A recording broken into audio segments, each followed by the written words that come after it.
In the opening scene, our protagonist, Anita Needy, is placed in a mental institution. She appears to be a dangerous patient, which becomes even more apparent when she attacks a nurse for no apparent reason. Anita is thrown into a dark cell as punishment, where she recounts all the events of her past life. The story then switches to a flashback, taking us to Devil's Kettle, a small town named after a mysterious waterfall. For some reason, the water flows into a deep hole and never comes out. No one knows where it goes, and even scientists are puzzled by this phenomenon. Anita then tells us about her best friend, Jennifer, a popular, attractive cheerleader in their college, who is different from herself. Despite having nothing in common, they both enjoy each other's company. People found it hard to believe that a babe like Jennifer would associate with a dork like me. Anita also has a boyfriend named Chip, but her feelings for her best friend are stronger than for her romantic partner. On a particular night, Jennifer invites Anita to a local dive bar, where an indie rock band named Low Shoulder is performing. When they arrive, Jennifer is attracted to the lead performer, Nicholas, so she approaches him. They chat for a while. I've heard about you. You play your instruments really super good. And Jennifer is sent to buy some drinks. As she leaves, Nicholas approaches his band members and discusses Jennifer's virginity, saying she will be the perfect candidate for their project. Anita, who overhears their conversation, finds it strange and later shares it with her best friend. Those guys are rank, Jen. Just forget about it. However, Jennifer doesn't seem too concerned. Soon after, the band starts to perform, and everyone begins to enjoy themselves. However, a sudden electrical short circuit causes a fire that quickly spreads throughout the bar.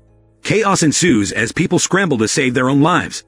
In the ensuing chaos, the two friends manage to escape through a bathroom window. Surprisingly, the band members are already outside, acting nonchalantly as if nothing happened. Listen, it's looking dangerous out here. You want to head someplace safer, like my van? They chat for a while, and suddenly, Nicholas asks Jennifer to join them. The whole thing gives Anita the creeps. But Jennifer agrees without hesitation. She even disregards her best friend and gets in the car with these guys. After they drive away, Anita returns home and immediately contacts her boyfriend, sharing all the details of the event with him. In the middle of their conversation, Anita is startled by the sound of the doorbell, which heightens her fear. She slowly walks downstairs, opens the door, but finds no one outside. With a sense of unease, she goes back to her room, but then hears noises coming from the kitchen.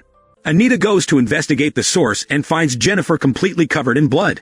To make things even creepier, she emits an evil laugh. Jennifer then opens the fridge and starts devouring raw chicken. Just then, she screams loudly and vomits a stream of black fluid, looking as if she is possessed by some sort of demon. The whole scene is too much for Anita to handle, so she tries to call for help, but Jennifer quickly pushes her against the wall. Then she is about to bite Anita's neck, but something controls her, and she suddenly runs away from there.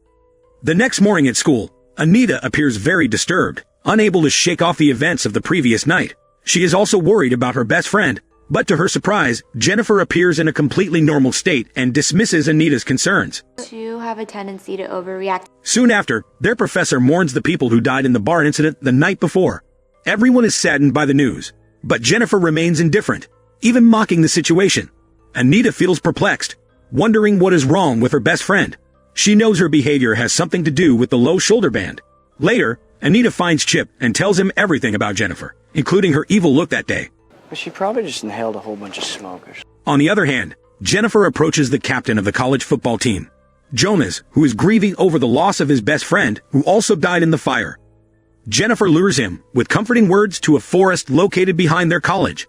As soon as they get there, she begins to seduce him, and a few birds and animals mysteriously start to surround them. Just as Jonas is about to inquire further, Jennifer turns into her evil form and brutally guts him to death. His chilling scream is heard by a college professor, who rushes to the scene and finds his dismembered body. At night, Anita and Jennifer have a phone conversation. Anita is still troubled by this incident, but Jennifer urges her to move on, emphasizing that life is too short for such things. During their conversation, Jennifer deliberately burns her tongue with a lighter, but she remains unharmed. At this moment, Anita is called by her boyfriend, who tells her the shocking news of Jonas's murder, which makes her more worried. Meanwhile, the Low Shoulder Band gains a lot of fame because of false rumors that they saved many people in the fire. Hundreds of people begin to request their concerts, and a charity performance at the local school is finally confirmed. After this, the movie cuts to a month later. The locals, including Anita, can finally smile again and move on from the tragic events. However, Jennifer appears drowsy, exhausted, and unwell. One day after class, she and Anita walk down the hallway and a classmate named Colin asks her out. Surprisingly, Jennifer accepts the invitation and gives him her address, inviting him over. Why don't you just come by my place tonight? That night, Colin eagerly drives to the location provided by Jennifer, while Anita and Chip spend intimate time together.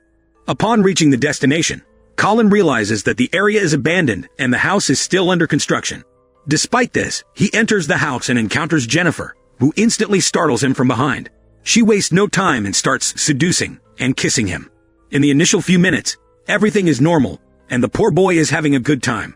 But soon after, he notices a disturbing change in Jennifer's eyes. Colin tries to escape from there, but the evil girl turns into her monstrous form again and mercilessly kills him. She even drinks his blood in a sadistic way. Meanwhile, Anita, who is in the middle of a romance, starts to hallucinate. She sees Jonah's soul on the sofa and blood dripping from the ceiling. This unsettling experience terrifies her, leading her to leave Chip's place abruptly and drive away. However, this is not the end of her worry, as she almost hits Jennifer, who is covered in blood. A panic-stricken Anita rushes home and locks herself in her bedroom. She tries to calm her restless heart and lies on the bed. But to her dismay, she finds Jennifer in her room again, looking perfectly normal. This confuses Anita and leaves her unsure of what has happened. Before she can react, Jennifer unexpectedly kisses her on the lips, intending to help her relax. After these events, Jennifer reveals a shocking truth. The low shoulder band in the bar fire incident had taken her to the same mysterious waterfall and offered her as a virgin sacrifice to Satan in exchange for their fame and fortune. She further claims that although the sacrifice was successful, she didn't die because she wasn't a true virgin. I did go all Benihana on my ass with that knife, and it should have killed me, but for some reason, it didn't. However, Jennifer explains that she has never been normal again because she has been permanently possessed by Satan. After the incident, she remembers waking up unscathed, even though she was stabbed several times by the band members. Jennifer then reveals that on her way home, she was very hungry. As a result, she devoured her first victim, a foreign exchange student who was reportedly killed in the fire. After explaining all of this, Jennifer mentions something even more shocking. On that fatal night, she planned to eat Anita too. But at the last second, she changed her mind as she still had feelings for her best friend. Jennifer continues to explain that after eating, she gains extra strength and can endure almost any injury without feeling pain. To prove this, she deliberately cuts her own hand, making a big wound, but it heals itself within a few seconds. Anita is overwhelmed by these horrifying revelations and asks Jennifer to leave. The latter complies by jumping out of a second-floor window about 13 feet off the ground.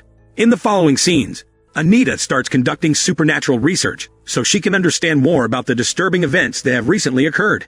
To this end, she enters the occult section of the university library and starts reading books about mysticism and virgins offered to Satan. After extensive research, she finally understands that her best friend is in fact a succubus, a supernatural creature that feeds on flesh. These creatures can only be killed when they are hungry and weak. After this, Anita shares her findings with her boyfriend, Chip, hoping for understanding and support. Unfortunately, he rejects her claims and suggests that she might need mental assistance. As the two continue to chat, a sudden realization hits Anita, prompting her to break up with her boyfriend. The reason is simple. She knows that getting close to him could endanger his life. That's not all. Anita even forbids him from attending the upcoming college course. However, Chip angrily ignores her warnings and walks away. On the day of the college course, Anita anxiously awaits Jennifer's arrival, determined to keep a close eye on her. Meanwhile, Jennifer intercepts Chip, who is about to go attend the course. She cunningly concocts a story, claiming that Anita is having an affair with Colin.